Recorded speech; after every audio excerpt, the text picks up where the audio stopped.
하나님 말씀은 누가복음 2장입니다. 우리 핵심 주제 같이 읽습니다. 시작. 하나님의 섭리는 사람들의 기대와 생각을 뛰어넘습니다. 예수님은 더럽고 악취가 진동하는 곳에서 태어나셨습니다. 하나님의 섭리는 사람들이 원하는 모습대로 나타나지 않습니다. 사람들은 거창하고 화려한 것을 좋아하지만 하나님은 보이지 않는 작은 사건 속에서도 당신의 계획을 차근차근 성취해 가십니다. 그러므로 우리는 주변에서 일어나는 크고 작은 일들 속에서 하나님의 섭리를 깨닫고 말씀에 순종하며 늘 하나님과 동행하는 삶을 살아야 합니다. 아멘. 1절 말씀 보십니다. 그때에 가이사 아구스도가 영을 내려 천하로 다 호적하라 하였으니, 가이사 아구스도는 그 당시 로마 황제가 가이사 아구스도였습니다. 마태복음과 이 누가복음의 좀 차이점을 우리가 생각을 하셔야 되는데요. 마태복음에는 예수님이 태어날 당시에 누가 기록이 되냐면 동방박사 얘기가 나오고요. 그리고 그때 왕이었던 헤롯, 유대의 왕이었던 헤롯 왕이 등장하죠. 그리고 예루살렘이 등장해야 합니다. 왜 그런가 하면 마태복음은 유대인들을 위해서 쓴 책이기 때문에 예수님이 태어났을 때 그 유대인의 왕이 누구였는가, 그리고 그 당시에 예루살렘이 어떠했는가를 초점으로 기록을 하게 됩니다. 그러나 누가복음은 오늘 예수님이 태어날 당시에 헤롯이라든지 예루살렘 얘기가 없어요. 어떤 얘기가 등장합니까? 누가 등장하냐면 가이사 아구스도가 등장해요. 그리고 로마 황제가 등장하게 됩니다.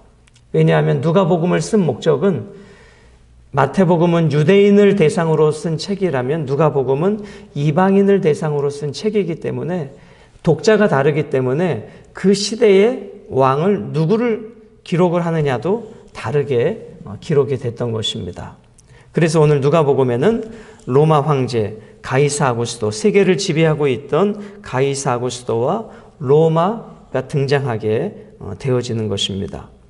자, 그 가이사 아구스도가 명령을 합니다. 로마의 지배를 받는 모든 나라는 다 무엇하라 하였냐면 호적하라 하였다. 이 호적한다는 말은 인구조사를 하는 거예요. 그러니까 우리로 말하면 동사무소 같은 데 가서 다 신고를 하는 거죠. 그러면 어느 나라 어느 동네에 몇 명의 사람이 있는지 파악이 되고, 그것의 궁극적인 목적은 뭐냐면 로마가 세계를 통치하기 위해서 세금을 걷는 수단이 되는 것입니다. 세금을 걷기 위한 목적으로 호적하라 한 것이에요. 이것이 로마의 법이었고 로마가 속국을 통치하는 방법이었는데, 이것은 전에 한번 말씀드렸지만 이것이 일반 역사라 그러잖아요. 그 당시에 보여졌던 일반적인 역사. 그런데 이 호적하라고 하는 일반적인 역사를 통해서 예수님이 어디에서 태어나시게 되냐면 베들레헴에 태어나게 되는 것이죠. 그 베들레헴에서 태어나시는 미가서 5장의 말씀이 성취되는 것입니다.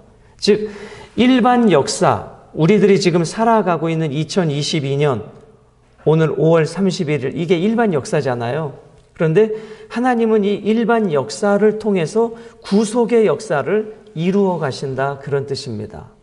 그러니까 왜 그때 가이사 아구스도가 로마 황제가 돼서 천하로 다 호적하라고 하는 일반적인 역사를 해가고 있는가? 우리 눈에는 그 역사만 보이지만 그 일반 역사 이면에는 인류를 구원해 가시는 하나님의 구속의 역사가 흘러가고 있다. 우리는 그것을 깨달아야 된다는 것입니다. 그래서 우리가 뉴스를 통해서 들려지는 모든 역사는 다 일반 역사예요. 그러나 그 뉴스 속에서 역사하시는 하나님의 구속의 역사를 우리 그리스도인들은 깨달아야, 지금 이 말세를 향해서 가고 있구나, 주님이 오실 때가 가까이 오고 있구나, 그 구속의 역사들을 우리는 볼 줄 알아야 되는 것이지, 지진이 났네, 전쟁이 났네, 이런 전염병이 도네, 이런 일반 역사만 보면 안 된다는 것이에요.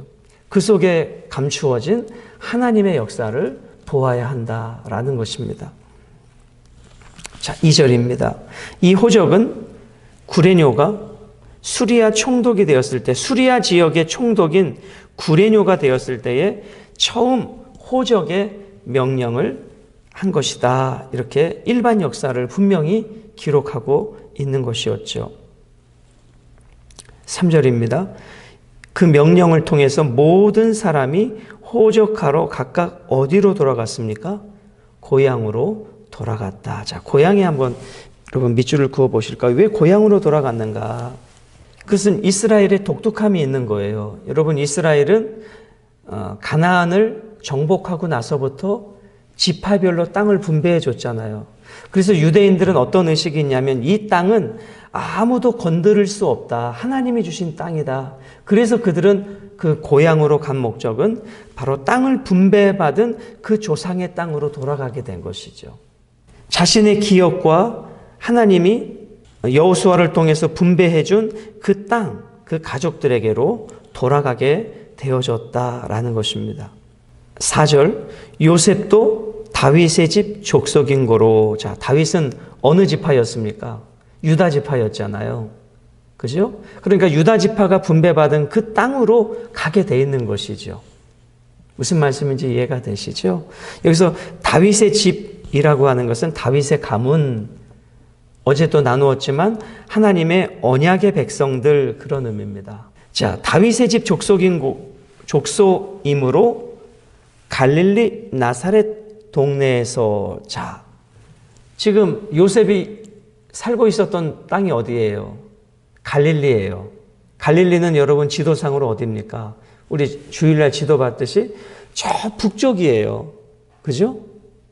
북쪽에 갈릴리 바다가 있고 그 밑에 요단강가가 흐르고 그 아래 사해 바다가 있는 거거든요. 그러니까 베들레헴, 예루살렘은 어디 있냐면 요단강가 저 아래쪽, 그 왼쪽 편에 베들레헴, 예루살렘이 있어요. 그런데 요셉이 그 당시에 어디서 살고 있었냐면 저 북쪽 갈릴리 그 변방에 나사렛에서 살고 있는데 저 베들레헴 저 아래까지 호적하러 왔다. 그것은 쉬운 일이 아니죠. 근데 이러한 일반 역사를 통해서 베들레헴에 태어나시겠다고 하시는 예수 그리스도의 구속의 역사를 성취하시기 위해서 지금 여기까지 오게 되어지는 것입니다. 누구의 명령에 의해서? 가이사 아구스토가 모든 백성들은 다 인구조사에 동참하라, 그렇게 명령하는 일반 역사에 하나님의 구속의 역사가 이렇게 장엄하게 흘러가고 있음을 보게 됩니다. 다시 말씀드리지만 갈릴리 나사렛에서 베들레헴까지는 상당히 먼 거리입니다. 유대를 향하여 베들레헴이라 하는 다윗의 동네로 호적하러 가게 됩니다. 자, 그때 5절, 그 약혼한 마리아와 함께 호적하러 올라가니 마리아가 이미 잉태하였더라. 자, 약혼하고 1년 후에 결혼 예식을 하는데 법적인 효과는 결혼과 같다라고 말씀을 드렸습니다. 그러니까 이미 갈릴리 나사렛 동네에서 베들레헴으로 오는 그 긴 여정 속에 이미 과거에 약혼한 상태가 지금까지 이어지는 거예요. 1장에 우리가 보셨는데 내가 이 여자와 잠자리를 하지 않았는데 마리아가 임신했네. 그 사실을 이제 하나님의 역사로 다 받아들인 것이죠. 마리아도 받아들였고 요셉도 받아들인 것이에요. 호적하러 올라가니 마리아가 이미 잉태하였더라. 자, 이미 잉태하였더라. 이 단어 속에 담겨진 의미는 뭐냐면 아들을 낳기까지 요셉이 동침하지 아니했다, 그런 의미입니다. 성령으로 잉태된 예수 그리스도께서 마리아의 뱃속에 며칠간 있어요. 인간이 엄마의 뱃속에 있는 280일 동안 예수님도 계셨던 거예요. 잉태는 성령으로 되셨지만 출생되어지는 모든 과정은 우리 인간과 똑같은 과정을 겪으셔야 했죠. 왜냐하면 완전한 인간으로 오셔야 하셨기 때문에. 죄가 없지만 모든 것은 우리와 똑같은 완전한 인간으로 오셔야 구세주의 자격이 되시기 때문에 예수님이 마리아의 성령으로 잉태돼서 한 달 만에 태어나실 수도 있잖아요. 하나님의 능력은 하루 만에 태어나실 수도 있고. 그런데 그렇게 하지 아니하고 인간이 겪는 280일 동안 엄마의 뱃속에 예수 그리스도께서 있었다. 그러나 그때까지, 태어날 때까지 요셉과 마리아는 부부관계가 전혀 없었다라는 것입니다. 왜 그랬을까요? 그 태어난 예수 그리스도가 온전히 성령으로 태어나는 것을 드러내기 위해서 마리아와 요셉은 부부관계를 하지 아니하였다라는 것입니다. 6절입니다. 거기 있을 그때에 해산할 날이 차서 이제 10달이 돼서 첫 아들을 낳아 강보로 쌓여 구유에 뉘었으니 이는 여관에 있을 곳이 없었기 때문이다 라고 말씀합니다. 자, 첫 아들을 낳았다. 첫 아들. 자, 첫 아들에 한번 밑줄을 그어보세요. 첫 아들을 낳았다라고 하는 의미는 이제 무슨 아들도 낳았다는 거예요. 둘째 아들도 낳고 셋째 아들도 낳았다. 자, 첫째 아들은 성령으로 잉태되어 부부관계 없이 태어난 자녀이지만 이제 둘째, 셋째, 넷째, 다섯째 이렇게 쭉 요셉과 마리아가 부부관계를 통해서 그 다음에 육신의 자녀로 태어나는 자녀들이 많잖아요. 그러니까 예수님은 성령으로 잉태됐지만 요셉과 마리아 집안의 첫 아들로 태어나게 되셨다. 그 의미는 둘째 아들, 셋째 아들도 계속 태어나게 되죠. 예수님의 그 족보에 보면 그러한 자녀들이 있습니다. 자, 강보로 쌓여 어디에 뉘었으니 구유에 누였다. 여러분 구유 아시죠? 가축에 먹이를 넣어주는 여물통을 말합니다. 그러니까 짐승의 밥통이에요. 그러니까 짐승의 여물통에 아기 예수가 태어나서 거기 있는 거예요. 거기서 난 거예요. 냄새 나는 곳이죠. 왜 그랬는가? 이는 여관에 있을 곳이 없었기 때문이다. 호적하러 사람들이 많이 왔기 때문에 여관이 없는 거예요.